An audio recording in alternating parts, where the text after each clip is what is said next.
Today I'm going to teach you how to add an HTML signature to Gmail. And just so you know, how are we going to do it? Well, HTML is basically this. This is my signature. This is the signature that I use it in an email account that I have, and it is completely in HTML. So what usually happens here is that when I copy this signature, for example, and I am going to add it to Gmail, I basically come here to settings and click on see all settings. We will go directly to the signatures section that we find right here, where in the general tab, we scroll down to where it says signatures, which says no signatures, and we click on create new. Here we can name it personal signature or whatever you want to call it. We click on create, and here I am going to paste that code. And what is going to happen? I go down here, I click save changes, and when I click compose and enter any email like hello@gmail.com, I will select my signature here, and it shows me my personal signature, but it directly displays all the code, meaning that my signature does not appear with my images, my social media, or anything like that. So what happens with that? Gmail doesn't recognize HTML.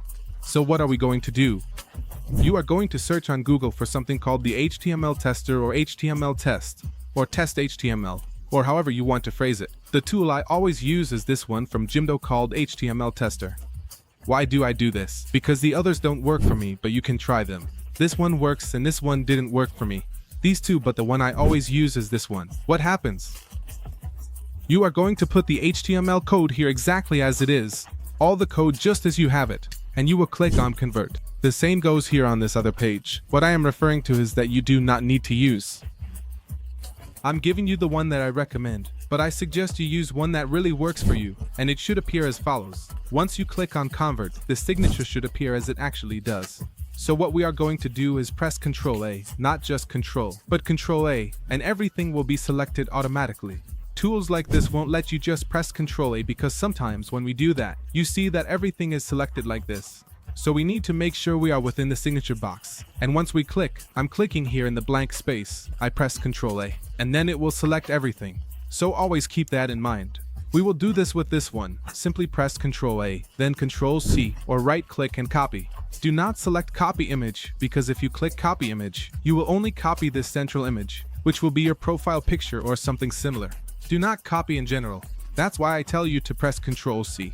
Once you have this, we will go back to the signatures, close this here, go to settings, view all settings again, scroll down to where it says signatures, and again, we will delete the previous one because we no longer need it. We will create a new one and name it updated signature and click create.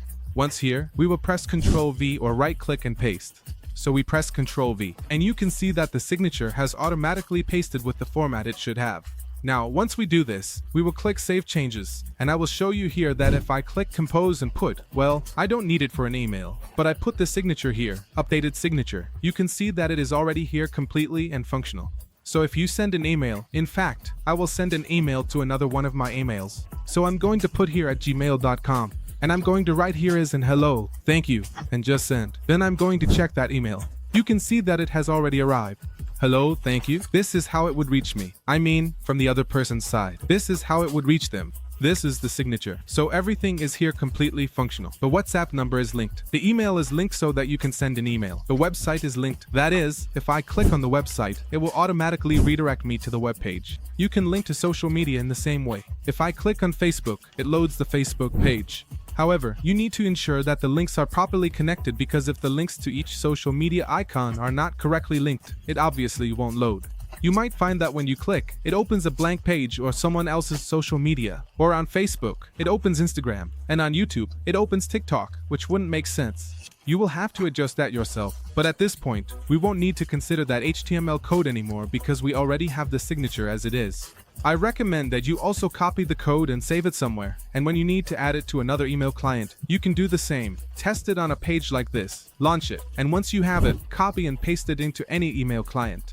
So with that said, thank you very much for watching this video. I hope it has been helpful, and if you have any questions, leave them in the comments section. See you, bye-bye.